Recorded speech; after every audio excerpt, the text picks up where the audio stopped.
আসসালামু আলাইকুম রহমতুল্লাহি ওয়া বারাকাতুহু। আলহামদুলিল্লাহি রাব্বিল আলামিন ওয়াসসালাতু ওয়াসসালামু আলা নবিয়িল আমিন নবিয়িনা মুহাম্মদ ওয়া আলা আলিহি ওয়া সাহবিহি আজমাইন ওয়া মান তাবিআহুম বিইহসান ইলা ইয়াউমিদ্দিন, আম্মা বা'দ।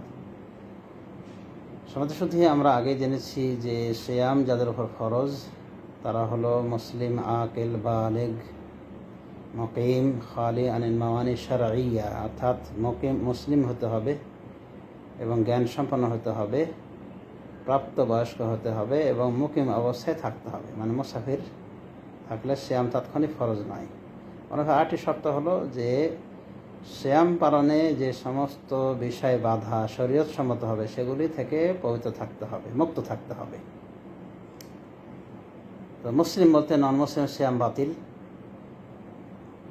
আকাল বলতে মানে জ্ঞান বিবেক সম্পন্ন, জ্ঞান সম্পন্ন বলতে পাগলের শ্যাম বাতিল, পাগলের শ্যাম গ্রহণযোগ্য হবে না। আর বালেগ বলতে অপ্রাপ্ত বয়স্কদের সিয়াম ফরজ এখান থেকে নাকচ হয়ে যায়, মানে অপ্রাপ্ত বয়স্কদের সিয়াম ফরজ নয়, তবে তাদেরকে অভ্যস্ত করানোর চেষ্টা করতে হবে। 2টা 3টা 4টা 5টা 6টা 7টা 8টা 10টা এভাবে তাদেরকে সিয়ামে অভ্যস্ত করতে হবে, ছোট বাচ্চাদেরকে। তবে তাদের উপরে সিয়াম ফরজ নয়। সিয়াম ফরজ কাদের হতে হবে? মুসলিম, আকেল জ্ঞানসম্পন্ন মুসলিম এবং বালেগ প্রাপ্তবয়স্ক মুসলিম এবং মুকিম অবস্থায় থাকা মুসলিম, মানে মুসাফির অবস্থায় থাকা যে মুসলিম নয় তার উপরে সিয়াম ফরজ। আটা কি? শরীয়তের বিধি নিষেধ থেকে খালি, মানে শরীয়ত দৃষ্টিকোণ থেকে সিয়াম পালনে বাধা প্রাপ্ত নয় এরকম ব্যক্তি হতে হবে। তো শরীয়তের দৃষ্টিকোণ থেকে সিয়াম পালন কারোদের জন্য জায়েজ নয়। তারা 2টো শ্রেণী যা মা বোনদের সাথে জড়িত, অর্থাৎ মাসিক পিরিয়ড অনুভবে বাচ্চা প্রসবত রক্ত, যেটাকে নেফাস বলা হয়। হাজ নেফাস থাকা অবস্থায় শ্যাম পালন করা চলবে না। তো সমাজ শুদ্ধি এই শর্তগুলি একটু বিশ্লেষণ আমরা করব। মুসলিম বলতে নন মুসলিম শ্যাম গ্রহণ হবে না, কারণ তার প্রথম ফরজ হলো ইসলাম কবুল করা। দ্বিতীয় শর্ত বিবেক সম্পন্ন, তার মানে পাগল হলে শ্যাম ফরজ না। তৃতীয় শর্ত ছিল ফরজ হওয়ার জন্যে যে বালেগ হবে, প্রাপ্তবয়স্ক হবে, তার মানে বাচ্চাদের পরে শ্যাম ফরজ করা হয়নি। তবে অভিভাবকদের উচিত তারা তাদের ছেলে মেয়েদেরকে অভ্যস্ত করাবে, তবে বাধ্য করবে না।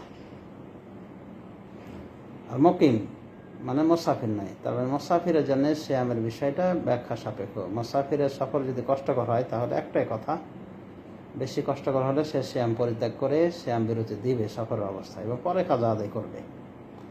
কিন্তু সফর যদি নর্মাল হয়, এমন সফর যাতে তার কষ্ট হয় না, যেমন বিমানে গিয়েছে, ট্রেনে গিয়েছে, মানে কষ্ট খুব কমই হয়েছে, সে অত কষ্ট অনুভব করেনি এবং ইচ্ছা করেছে শ্যাম পালনের, শ্যাম পালন করতে পারে।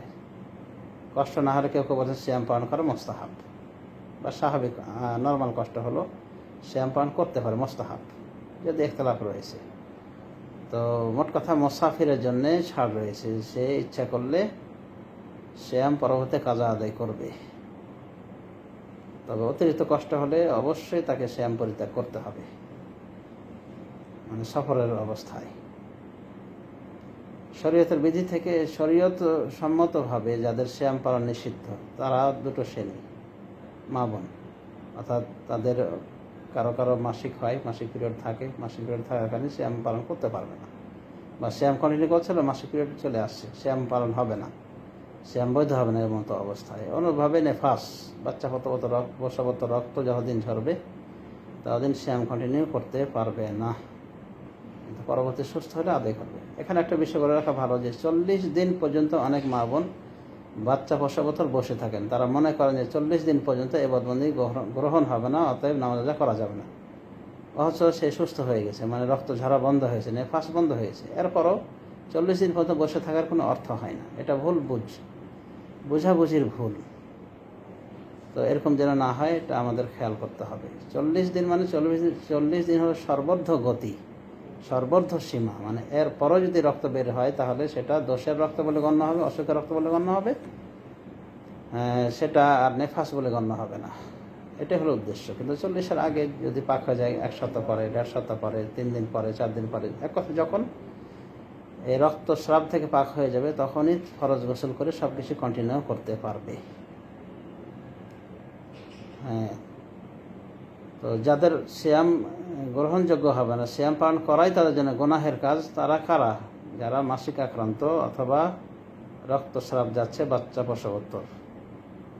সমাজশুদ্ধি, এই শর্তগুলি থেকে আমরা বুঝতে পারলাম যে কিছু কিছু বিষয় রয়েছে যেগুলি সিয়াম ফরজ হওয়ার ক্ষেত্রে বলা যায় যে ওজর হিসেবে গ্রহণযোগ্য। বিষয়টা একটু ভেঙে বলি যে কাদের ওপরে সিয়ামের ফরজিয়াত থাকলেও, মানে ফিদিয়া দিলেও তারা রক্ষা পেয়ে যাবে বা তারা সিয়াম থেকে অব্যাহতি পেয়ে যাবে, এরকম কারা রয়েছে। তো এদের ভিতরে বিশেষ করে বয়োবৃদ্ধদেরকে, নরনারীদেরকে সামিল করা হয়েছে, অর্থাৎ বয়োবৃদ্ধ যাদের বয়স ভারী হয়েছে 70, 80, 90, এক কথায় বয়স ভারী হওয়ার কারণে সিয়াম রাখা কষ্টকর হয়েছে যাদের উপরে, তাদের জন্য সিয়ামের ফিদিয়া দিলেই যথেষ্ট হয়ে যাবে ইনশাআল্লাহ, তাদেরকে সিয়াম পালন করা লাগবে না। সাহাবী আনাস রাদিয়াল্লাহু আনহু বয়োবৃদ্ধ হওয়ার কারণে তিনি সিয়াম পালন করতে অক্ষম হয়, তিনি এক সময় সবগুলি মিসকিনকে, মানে 30 রোজার বিনিময়ে 30টা মিসকিনকে ডেকে এনে সারিদ বানিয়ে খাইয়ে বিদায় করে দিয়েছেন মর্মে সহিহ বুখারীতে ফতোয়া আকারে পাওয়া যায় সনদবিহীনভাবে, সাহাবী আনাসের আমল।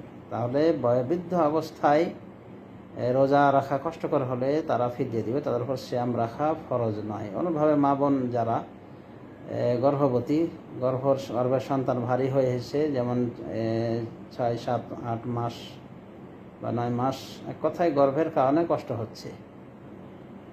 অনুভাবে দুধদানকারী মা যাদের বাচ্চা ছোট হওয়ার কারণে, মানে 2 বছরের মেয়াদে আছে আর বারবার বাচ্চা দুধ পান করার কারণে মায়ের কষ্ট হচ্ছে, বা বাচ্চারই কষ্ট হচ্ছে মায়ের সিয়াম পালন করার কারণে, কারণ বাচ্চা মায়ের খাদ্য থেকেই কিন্তু গ্রহণ করে থাকে। তো মা যদি ভুক্ত থাকে সারা দিনের বেলা, যদি মা যদি পেটে খিদা নিয়ে থাকে, অনাহারে থাকে, তাহলে স্বাভাবিক যে বাচ্চা দুধ পাবে না। তো এরকম যদি ক্ষতি হয় বাচ্চার বা বাচ্চার মার, তাহলে এরাও কাজা আদায় করবে কিনা সেটা পরবর্তী বিষয়, তবে সিয়ামের বিরতি দিবে।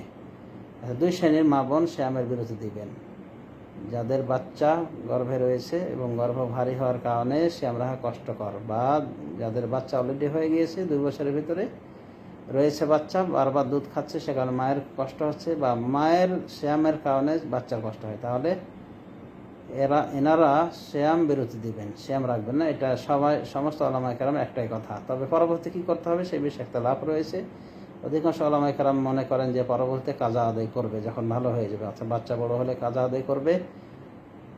অনুরূপভাবে গর্ভ খালাস হয়ে যখন তারও সুযোগ হবে তখন সিয়ামের কাজা আদায় করবে। এক কথায় অধিকাংশ ওলামায়ে কেরাম কাজা আদায়ের পক্ষে গিয়েছেন। পক্ষান্তরে সাহাবী ইবনে ওমর, ইবনে আব্বাস তাদের ফতোয়া ছিল, এনারা 2 জন সমাজের সাহাবী, তাদের ফতোয়া ছিল যে না, এ জাতীয় মায়েরা, দুধদানকারিণী মা, অনুরূপভাবে গর্ভধারিণী মা, যার গর্ভের সন্তানের কারণে সিয়াম পালন কষ্ট হচ্ছে, তো এরা সিয়ামের বিরতি দিবে অবশ্যই, আর সাথে সাথে ফিদিয়া আদায় করে, মানে এদের ওপর ফিদিয়া আদায় করাই দায়িত্ব, এছাড়া আর কিছু নাই। মানে তাদের নিকটে এদের সিয়ামের কাজা আদায় করা লাগবে না। এ মর্মে আমরা যদি লক্ষ্য করে দেখি, 2 জন সাহাবী এবং কিছু তাবিরও ফতোয়া রয়েছে, তারা একই কথা বলেছেন। তো অতি বৃদ্ধ নর নারী এরাও কাজা আদায়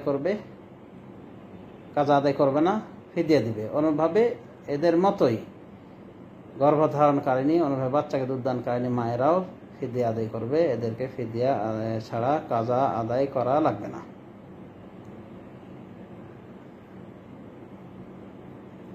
ইবনে আব্বাস থেকে এই মারফতটি দেখার জন্য দেখতে পারেন বাইহাকি 4 নম্বর খণ্ড 230 পৃষ্ঠা, সনদ শক্তিশালী, শেখ আলবানী বলেছেন।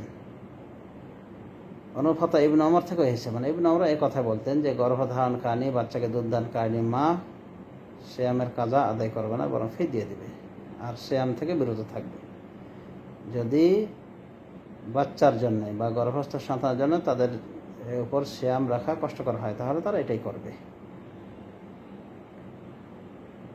তো আশা করি আমরা বুঝতে পেরেছি। এই ফতোয়াটিও বিশুদ্ধভাবে বর্ণিত রয়েছে সুনান দারাকুতনিতে। এই আসারটি সনদ সহিহ, শেখ আলবানী রহমতুল্লাহ আলাইহি বলেছেন বিশুদ্ধ, মানে এই আসারটি সনদ বিশুদ্ধ, যে ইবনে ওমর এরকম ফতোয়া দিতেন যে দুধদানকারীর মা বা বাচ্চার গর্ভের ধারণকারী মা, তারা সিয়ামের কাজা আদায় করবে। ফিদিয়া কাজা আদায় করবে না, বরং ফিদিয়াই দিবে। ফিদিয়াই যথেষ্ট তাদের জন্যে। সুনান দারাকুতনিতে এই আসারটি বর্ণিত হয়েছে। আসারটি সনদ সহি বলে শেখ আলবানী বিবৃতি দিয়েছেন তার ইরওয়াউল গালিল নামক কিতাবে, 4 নম্বর খণ্ড, 20 পৃষ্ঠা। সমাজ শুধু ফিদিয়া ফিদিয়া এতক্ষণ আমরা উচ্চারণ করে আসলাম। ফিদিয়াটা আসলে কি? ফিদিয়া হলো যে পার রোজা, একজন মিসকিনকে খাদ্য দেওয়া। ওয়াল্লাযিনা ইউতীকুনাহু ফিদিয়াতুন তাআমু মিসকিন, আল্লাহ বলছেন যারা সিয়াম পালনে অক্ষম তারা তাদের উপরে ফিদিয়া দেওয়া বর্তাবে। আর সেটা হলো তাআমু মিসকিন, মিসকিনের খাদ্য। এখন মিসকিনকে যদি আপনি ডেকে খাইয়ে দেন পার রোজা, তাহলে আর ফিদিয়া লাগবে না, আলাদা করে ফিদিয়ার কিছু লাগবে না। ও খাওয়া যেটা হলো সেটাই ফিদিয়া। কিন্তু যদি আপনি মিসকিন ডেকে না খাওয়ান, তাহলে আপনি ওই সাহাবী আনাসের মতো করতে পারেন, একসাথে 30 জন মিসকিনকে খাদ্য খাইয়ে দিতে পারেন। ডেকে এনে খাইয়ে দিন, ভোজ করে খাইয়ে দিন। আর যদি সেটাও না করেন, অর্থাৎ খাদ্য খাওয়াবেন না, বরং তাদের হাতে আপনি খাদ্য ধরে দিতে চান, তাহলে কত পরিমাণ ধরবেন, ধরে দিবেন তাদের হাতে, সেটাতে ইখতিলাফ রয়েছে। কিছু উলামায়ে কেরাম বলেন যে নিসফে সা, অর্ধ সা, কেউ বলেন রুবু সা, মানে 1 সার 4 ভাগের 1 ভাগ। তো যা হোক, অর্ধ সাটাই আমরা ধরি, কারণ এটার পরিমাণ মোটামুটি ভালো হয়। অর্ধ সা যদি আমরা 2.5 কেজি ধরি, যেটা মধ্যম মাপ, সেই হিসেবে 1.25 কেজি আসে। তার মানে পার রোজা 1.25 কেজি চাল মিসকিনকে খাইয়ে দিতে হবে, মিসকিনের হাতে দিতে হবে। এটাই যথেষ্ট, এতটুকু যথেষ্ট হয়ে যাবে ইনশাল্লাহ। পার রোজা মানে 30টা রোজা যদি কোনো মুরব্বী আদায় না করতে পারে, বা কোনো মা বোন আদায় না করতে পারে, বাচ্চাকে দুধ দেওয়ার কারণে বা বাচ্চা গর্ভে থাকার কারণে আর কষ্ট হয় সে কারণে, তাহলে তারা এইভাবে মিসকিনের হাতে পার মিসকিন পার রোজা একটা করে 1.25 কেজি ধরিয়ে দিবে। সাথে খাদ্য দিয়ে, সাথে তরকারি দিলে সেটা আরও ভালো কাজ হলো, বরং সেটাই করা উত্তম। তবে জরুরি নয়, বরং 1.25 কেজি চাল ধরে দিলেই যথেষ্ট হয়ে যাবে। 30টা মিসকিন যদি না পায়, 30টা রোজার বিনিময়ে, বা যে কয়টা রোজা ভেঙে সে কয়টার বিনিময়ে রোজা মিসকিন যদি না পাওয়া যায়, তাহলে কি করা যাবে? একটা মিসকিনের হাতেও দেওয়া যেতে পারে, বা 2-4টা মিসকিন যাকে পাবে তাদেরকে ওই সংখ্যা অনুপাতে ওই খাদ্যগুলি ধরিয়ে দেবে। মানে একটা মিসকিনকে ধরিয়ে দিতে পারে 10টার রোজার ফিদিয়া, কিন্তু কোনো ক্রমেই 1.25 কেজির কম যেন না হয়, এটা খেয়াল করে। মানে একটা ফিদিয়ার কম যেন কাউকে না দেওয়া হয়, এটা খেয়াল করবে। সুতরাং একটা মিসকিনে যদি পায়, তো একটা মিসকিনকেই 30 কেজি, মানে 30টা 1.25 কেজি ধরিয়ে দিবে, বা রোজার পরিমাণ অনুযায়ী ধরিয়ে দেবে খাদ্য। এটাই ফিদিয়া। হ্যাঁ, এই ফিদিয়া বিষয়ে একটা গলতফাহমি রয়েছে, মানে মিস আন্ডারস্ট্যান্ডিং রয়েছে। সেটা হলো কি, যে ফিদিয়া মানে অন্যকে খাইয়ে রোজা রাখানো, মানে বয়োবৃদ্ধরা রোজা রাখতে পারে না, কাজে অন্য কোনো মিসকিনকে খাইয়ে রোজা রাখাতে হবে। তো যদি ওই বয়োবৃদ্ধদের পক্ষ থেকে বা এই মাযুরদের পক্ষ থেকে রোজা রাখে মিসকিন, তো মিসকিনের রোজাটা কোথায় যাবে? নাকি মিসকিন হওয়ার কারণে তার রোজা মাফ? এগুলো আসলে মানুষের গলত বুঝাবুঝি। আসল কথা হলো ফিদিয়া হলো যে মিসকিনে খাইয়ে দিতে হবে। আল্লাহ এটাই বলছেন, তো আমার মিসকিনের খাদ্য দিতে হবে। মিসকিন কী করবে না করে সেটা তার ব্যাপার, আর মিসকিন তার নিজের রোজায় পালন করবে। এটা হলো ফিদিয়া। এটা মিসকিন দিয়ে সিয়াম রাখা নয়, এটা মানুষ বুঝাবুঝিতে ভুল করেছে। তো আশা করি বুঝতে পেরেছেন, এবং বিশেষ করে যারা এই জাতীয় ওজর রয়েছে তাদের জন্য এটা উপকারী হবে। আরেকটি কথা, যাদের ওজর রয়েছে সিয়ামের বিষয়ে, তারা হলো রোগী। রোগীর কারণে সিয়ামের বিরতি দিবে কি দেবে না, এটা ব্যাখ্যা সাপেক্ষ। যদি রোগ অস্থায়ী হয়, তাহলে সিয়াম পরবর্তী আদায় করবে। মানে রোগ হয়েছে, তাৎক্ষণিক আশা করা যায় ভালো হয়ে যাবে, তাহলে আল্লাহ নিজেই বলে দিয়েছেন ফাইদ্দাতুম মিন আইয়ামিন উখার, তারা অন্যান্য দিনে এই সিয়ামগুলির কাজা আদায় করে নেবে, দিনগুলি গণনা করে। তো যদি রোগ অস্থায়ী হয়, কিন্তু এমন যদি হয় স্থায়ী রোগ, মানে কোনো ক্রমে ভালো হওয়ার আশঙ্কা নেই, আশা করা যায় না, যেমন ক্যান্সার ইত্যাদি রোগ, বড় রোগ, ডাক্তার বলেছে জীবনও সে রোজা রাখতে পারবে না, রোজা রাখা তার আরও রোগের ক্ষতি হবে, তাহলে এই ব্যক্তির পক্ষ থেকেও ফিদিয়ে দিতে হবে। মানে এর জন্য সিয়ামের কাজা আদায় করা লাগবে না, বরং কন্টিনিউ করবে ফিদিয়া। প্রত্যেক রমাদানে ফিদিয়া দিবে। আর ফিদিয়া নিয়ম তো আশা করি বুঝতেই পেরেছেন। তাহলে রোগ 2 প্রকার, রোগী 2 প্রকার, স্থায়ী রোগী আর এটা হলো অনস্থায়ী রোগী, ক্ষণস্থায়ী রোগী, মানে আশা করা যে ভালো হয়েছে। তো অস্থায়ী রোগীর রোগ যখন ভালো হবে, তখন সুস্থ হওয়ার পরে সে এই সিয়ামগুলি আদায় করে ফেলবে। যদি এমন হয় যে রোগী মানে রোগের অবস্থা ছিল রমাদানে, আশা করা ছিল ভালো হয়ে যাবে, কিন্তু দেখা গেছে রমাদান শেষ, সেও শেষ, মানে দুর্নীতি বিদায় নিয়েছে, তাহলে তার পক্ষ থেকে ফিদিয়া কাজা কোনোটাই আদায় করা লাগবে না, কারণ সে অন্য দিন তো পায়নি। কিন্তু যদি রোগী সুস্থ হয়ে সময় পেয়ে রোজাগুলি কাজা আদায় না করে মারা যায়, তাহলে তার পক্ষ থেকে এই সিয়ামের কাজা আদায় করা লাগবে, কিছু ওলামা কেরাম বলছেন, আর কিছু ওলামা কেরাম বলছেন না, কাজা আদায় করা লাগবে না, ফিদিয়ে দিতে হবে। একেবারে দুটো যে কোনো একটা দিতে পারে, কোনো সমস্যা নাই ইনশাআল্লাহ। তাহলে রোগী দুই প্রকার আমরা বুঝতে পেরেছি। স্থায়ী রোগী ফিদিয়ে দিবে, অস্থায়ী রোগী সিয়ামের কাজা আদায় করবে যখন সুস্থ হবে। সুস্থ হওয়ার পরে সিয়ামের কাজা আদায় না করে যদি মারা যায়, তাহলে তার পক্ষ থেকে ফিদিয়ে আদায় করবে। এটা কি অধিকাংশ বেশ কিছু ওলামায়ে কেরাম বেশি গ্রহণযোগ্য অভিমত বলে আখ্যা দিয়েছে, যাদের ভিতরে রয়েছে ইমাম আহমদ বিন হাম্বল রহমতুল্লাহ আলাইহে। তবে যদি কাজা আদায় করে তার অভিভাবকরা, সেটাও করতে পারে ইনশাআল্লাহ, কারণ সেই বিষয়েও কিছু দলিল পাওয়া যায়। আল্লাহ আলাম। তো বন্ধুরা, আশা করি বুঝতে পেরেছেন কী কী কারণে মানে রোজার বিষয়ে ছাড় রয়েছে, কাজা করা যায় বা একেবারেই মাফ হয়ে যায় ফিদিয়া দিয়ে। আর ফিদিয়ার বিষয়টা আশা করি আমরা বুঝতে পেরেছি, ফিদিয়া কাকে বলে। আল্লাহ রাব্বুল আলামিন আমাদের সবাইকে জাগ্রত জ্ঞান সহকারে সরফরে ইবাদত বন্দেগী পালন করা তৌফিক দান করুন, আমিন। ওয়া সাল্লাল্লাহু আলা নবিয়িনা মুহাম্মদ ওয়া আলা আলিহি ওয়া সাহবিহি আজমাইন। আসসালামু আলাইকুম ওয়া রাহমাতুল্লাহি ওয়া বারাকাতুহু।